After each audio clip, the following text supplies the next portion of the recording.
Hello, welcome to GUTV News Bullets for Thursday, 11th February 2021. I am Abel Kure with the bullets.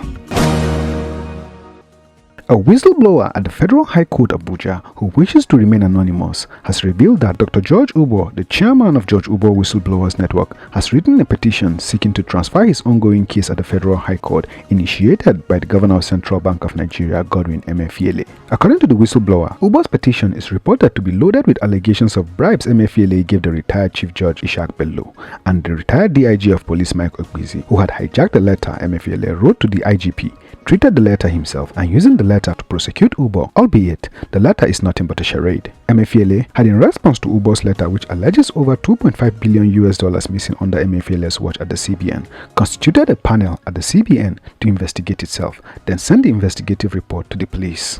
The letter bore DIG Ogbizi's stamp dated June 13, 2019 at Force CID Area 1, but the letter was sent to his boss IGP Adamu at the Force headquarters, Louis Edet House. By implication, the IGP did not minute the 2nd June 2019 letter to DIG, same way he did the May 2019 letter. In so doing, DIG Ogbizi arrogated the IGP's powers to himself in treating the June 2019 letter unilaterally. Kogi State Governor and Chair of the Sensitization and Mobilization Committee for the APC, Yahaya Bello, has officially confirmed that the former Minister of Aviation, Fani-Kayode, has defected to the ruling All Progressive Congress, APC. Governor Bello confirmed the rumored defection of Fani-Kayode to the party in a viral video shared on Twitter. To educate and woo Nigerians into the party, irrespective of their background. Our brother and friend, Chief Fani-Kayode, has joined our party in good faith. For the youth. He is joining our party to come and add his own positive energy and make contribution into ensuring that APC is a party to beat. Remember, Chief Fani-Kayode is a foundation member. Nigeria's Minister of Information and Culture, Lai Mohammed, on Wednesday said that it is unfair to criticize the Zamfara State Governor Bello Matawalle for granting amnesty to bandits who once terrorized the Northwest State. The minister, who spoke on AIT's Kakakishu, also said that the federal government will not stop governors from addressing security challenges in ways peculiar to their respective states. It was reported on Tuesday that the Zamfara state government granted amnesty to Awolun Daudawa, a notorious bandit who led scores of his gang members to abduct over 300 schoolboys from Government Science Secondary School Kankara, Katsina State last December. The minister further stated that there were conditions attached to granting amnesty to criminals, adding that the state governors were in best position to determine who meets these conditions and who should be granted amnesty.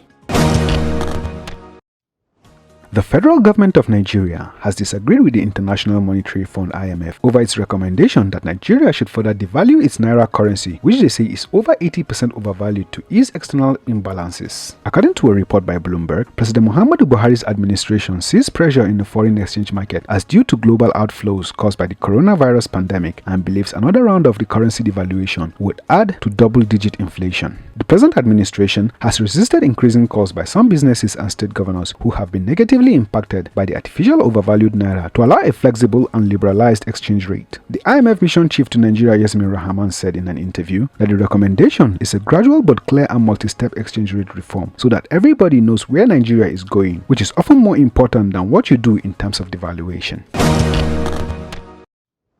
The first civilian governor of Lagos State, Alhaji Lateef Jakande, is reported to have died on Thursday at the age of 91. The Lagos State Governor Babajide Sanwo-Olu, while announcing the death of Jakande on Twitter, wrote, "With gratitude to God for a worthy life well spent in service of Lagos State, Nigeria and humanity, I announce the death of a venerable statesman, outstanding politician, public administrator, and the first civilian governor of Lagos State, Alhaji Lateef Kayode Jakande. Pa Jakande, also known as Baba Kekere, brought a lot of development to Lagos as governor between October 1st, 1979 and December 31st, 1983, in line with the 5 cardinal programs of Unity Party of Nigeria founded by the former Premier of Western Region, Chief Obafemi Awolowo.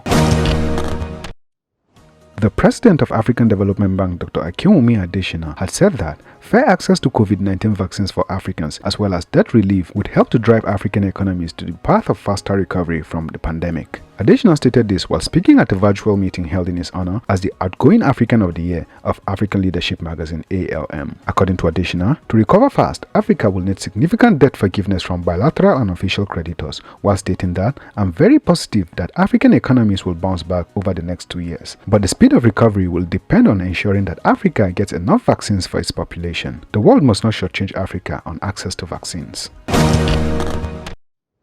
The United States Senate on Tuesday voted to proceed with the impeachment trial of former President Donald Trump, rejecting his defense team's claim that it would be unconstitutional to prosecute a president after leaving office. But the final tally signaled that his Republican allies could muster enough support to potentially block the 2 thirds necessary for Trump's conviction.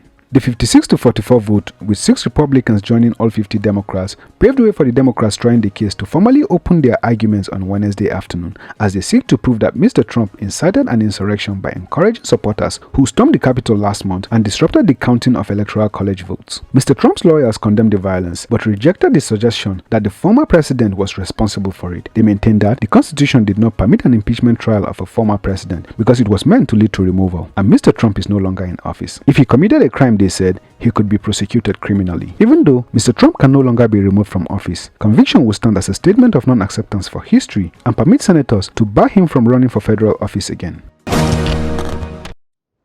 The United States President Joe Biden has approved an executive order for new sanctions on those responsible for the military coup in Myanmar that led to the detention of civilian leader Aung San Suu Kyi and other elected officials. Biden said Washington would identify the first round of targets this week and was taking steps to prevent the generals having access to $1 billion in Myanmar government funds held in the United States. The coup and detention of elected leader Aung San Suu Kyi presents Biden with his first major international crisis and a test of his dual pledges to recenter human rights in foreign policy and work more closely with his allies.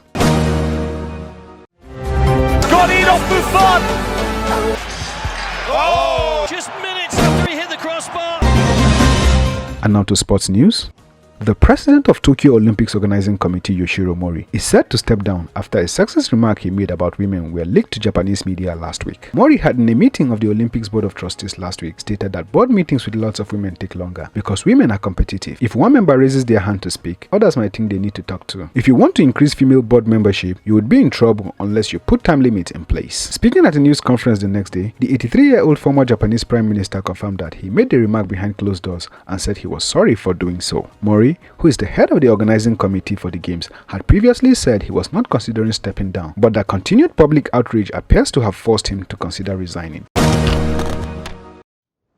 Always remember, the COVID-19 is real. Do well to stay safe by keeping to the non-pharmaceutical safety guidelines while going about your daily activities. And that's the GUTV News Bullets for Thursday, 11th February 2021. Don't forget to click on the subscribe button on our YouTube page. Thanks for watching. I am Abel Kure.